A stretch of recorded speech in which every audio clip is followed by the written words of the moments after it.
Hey there folks, welcome to Spectrum Pulse. We talk about music, movies, art, and culture. But before we start, just want to let you all know my first ever full-length fantasy novel titled To Kill a Dragon, now available on Amazon. Links in the description below, but if you want to go check it out, maybe pick it up, give it a review. After all, if I'm dishing out, gotta be able to take it too. But now on to the matter at hand, while you're all here, the newest album from Carrie Underwood, titled Storyteller. You know, it's weird. For as much as I've talked about Carrie Underwood and talked around Carrie Underwood, I've never actually covered one of her albums at length. And considering she's one of the main standard bearers for women in mainstream country music that has a chance of getting radio play now that Taylor Swift is gone, that's saying something. Now, I think part of it is because I got a complicated opinion on Carrie Underwood. Like Kelly Clarkson, she emerged from American Idol with a ton of hype and was immediately catapulted to join the ranks of powerful female pop country acts that garnered a lot of attention throughout the mid to late 2000s. And while she might have been the most successful, she hasn't exactly been a critical darling. A ton of raw firepower, but not exactly subtle in her delivery, her instrumentation, and especially her songwriting, even though she was working with some of the biggest names in the industry around that time. It didn't help matters that songs like Before He Cheats became ubiquitous, and not for the best of reasons. I mean, you all realize that Carrie's got no proof that the guy is cheating on her before she totals his car, right? It didn't help matters that it was around that time Miranda Lambert was breaking into the mainstream in the same lane and writing sharper and smarter songs without the huge arsenal of Nashville behind her. So I had an easy choice in my opinion, especially as Carrie really struggled around the turn of the decade, especially with that third album, which really wasn't any good. Fortunately, things turned around with Blown Away in 2012, mostly through tightening up her writing team and going for riskier, darker material that did cross into pop and rock a little bit, but didn't lose that country feel entirely. Now, I wouldn't say I love that album. It had its bright spots, paradoxically on the darkest tracks like Two Black Cadillacs and Blown Away, even though I do have a soft spot for Good Girl. But you know what? That album was an improvement, and I had hope for Storyteller. She kept most of the same writing team, Smoke Break was a solid opening single, and though she had brought on Jay Joyce onto her production team, I had hopes that he'd be kept in check and not screw up another album. So,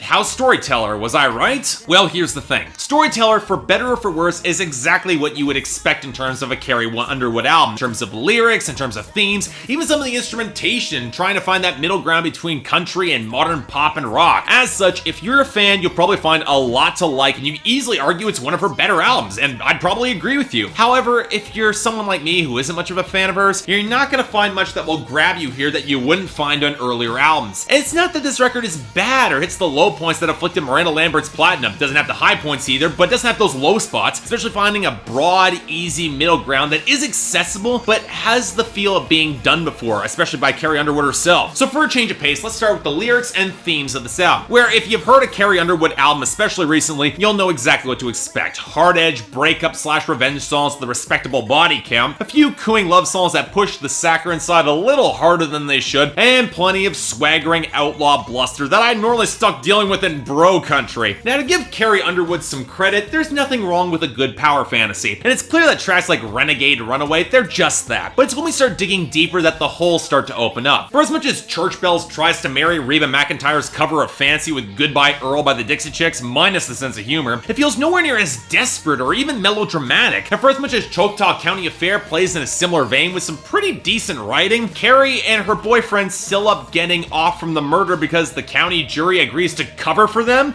For murder? Look, I can tolerate overheated southern drama. That's why Dirty Laundry kind of works when Carrie finds the incriminating stains on the shirt and hangs them out in the line for everybody to see. But you need to have structure or a sense of stakes or at least a desire to go over the top to stick the landing. That's why Mexico feels oddly hollow to me. She and her partner are on the run with guns and money, but where's the rest of the story? Why are they getting chased? How they got the guns? How they get the money? Where's the rest of the tale here? It often feels like these tracks are more concerned with sketching out the fantasy for Carrie than telling what actually happened in telling a story. And I feel a little bit oddly self-involved at points. I was originally mostly on board with the relapse and her reconnecting with an old flame until on the bridge where she says the only person she's hurting is herself. And you know, the guy who now has an ex trying to sleep with him so she can cope with her issues. But then again, really more at Carrie's story can be a little bit hit and miss. I found the father-daughter relationship song, The Girl You Think I Am, I found it pretty sweet. But then you have the album closer, What I Never Knew I Always Wanted, which is a Celine Dion-esque embrace of marriage and motherhood, which is what she needed and what she was made to be. That was just positively gag-worthy. Now, I don't doubt it'll probably play better to a female audience, and I'm sure it's very personal for her. She's already said she wouldn't play it in concert, but it's hard not to notice it as just a sequel to Mama's song from Play On, which wasn't a good track. correct to begin with. This is my big issue with the writing. It's not like many of these stories haven't been told in some form on a Carrie Underwood album, or done better with more raw passion or nuance in the writing by Miranda Lambert on her albums. And yeah, might as well piss the rest of you off. Let's talk about Carrie's vocals. Does she have a huge voice with a ton of power and a potent range?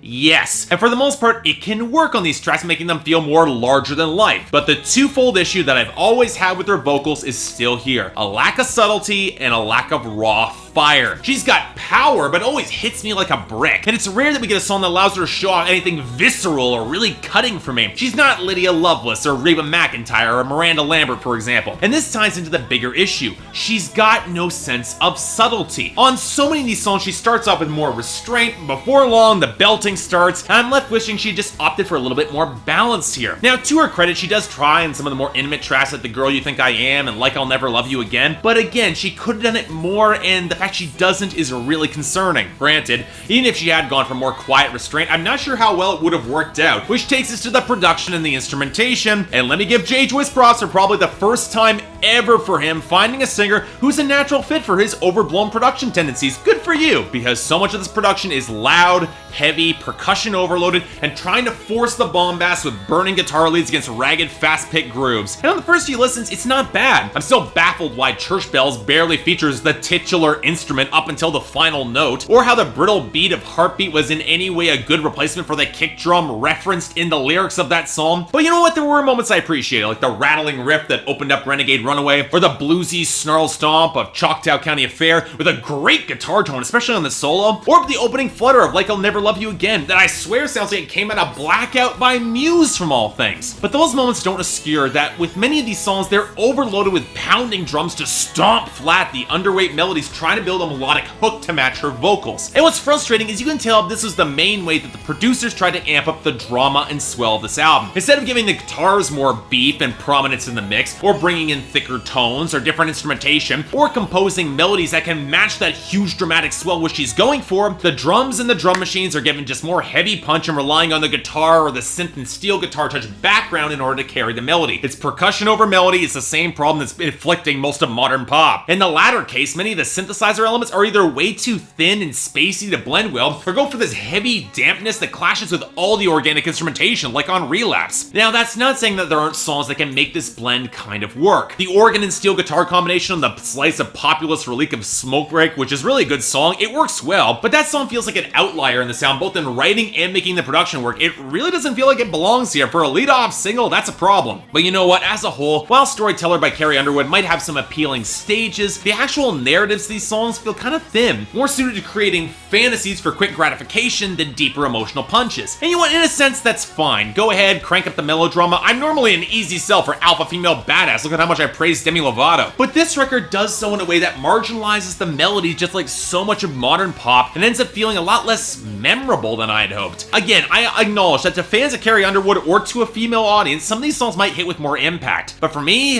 it's a light 6 out of 10 and really only a recommendation if you're curious. And well, country hasn't exactly been great for women in 2015. I'd argue that Casey Musgraves, Ashley Monroe, Lindy Ortega, they haven't delivered their best this year. I will remember their albums more than this. And that's saying something. So yeah, thanks a lot for watching. If you'd like to like and subscribe, I'd be more than grateful. Anything else coming up that you want me to take a look at, or anything else I might be able to do to improve my presentation, I'll be more than happy to give it a listen. Just give me a little bit of time.